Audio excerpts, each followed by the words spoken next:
रोज की तरह आज भी मेरी सुबह थोड़ी आलस भरी रही। खिड़की से आती हुई धूप की किरणें मानो मुझे जगाने की कोशिश कर रही थीं। बाहर का नजारा देखा तो हल्की धूप और शांत माहौल था। दिन की एक अच्छी शुरुआत के लिए खुद को तरोताजा करना बहुत जरूरी है। इसलिए मैंने सबसे पहले एक बड़ा मग पानी पिया ताकि शरीर में एनर्जी आ सके और मैं अपने काम के लिए तैयार हो सकूं। जब मैं अपने कमरे में वापस आया तो देखा कि पूरा कमरा बिखरा पड़ा था। बेडशीट से लेकर अलमारी के सामान तक सब कुछ अस्त व्यस्त था। बस फिर क्या था, मैंने ठान लिया कि आज इस कमरे का कायापलट करके ही रहूंगा। सबसे पहले मैंने बेड पर रखे गद्दे और चादर को समेटा।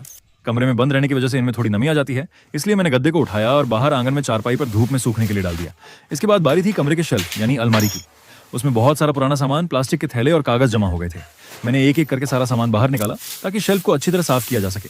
जब सारा सामान हट गया तो मैंने हाथ में झाड़ू थामा। शेल्फ के कोनों से लेकर पूरे फर्श की धूल और कचरे को अच्छी तरह साफ किया और सारा कबाड़ एक जगह इकट्ठा करके बाहर कर दिया। काम के बीच में थोड़ा मनोरंजन भी जरूरी है। सफाई करते करते मुझे मेरी पुरानी काउबॉय हैट टोपी मिल गई। मैंने उसे थोड़ा साफ किया, सिर पर पहना और खुद को शीशे में देखकर थोड़ी मस्ती की। इससे थकान पल भर में दूर हो गई। अब बारी थी आखिरी और सबसे महत्वपूर्ण कदम की। मैंने बाल्टी में पानी लिया और पोंछे की मदद से कमरे के फर्श के हर कोने को रगड़ रगड़ कर साफ किया ताकि कमरा पूरी तरह से चमक उठे। जितनी देर में मैंने अंदर सफाई की उतनी देर में बाहर धूप में रखे गद्दे की नमी दूर हो चुकी थी। मैंने एक लकड़ी की मदद से गद्दे को पीट पीट कर उसकी सारी धूल झाड़ दी। अब कमरा पूरी तरह साफ हो चुका था।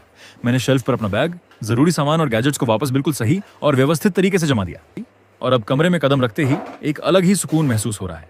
आंगन से साफ हो चुके गद्दे को वापस लाकर मैंने बेड पर बिछाया। उसके ऊपर एक सुंदर और साफ सुथरी बेडशीट बिछाई, तकिया रखा और कमरे को फाइनल टच दिया। और ये देखिए, जहां पहले हर तरफ कचरा और बिखरा हुआ सामान था, अब वही कमरा एकदम साफ, सुव्यवस्थित और नया जैसा चमक रहा है।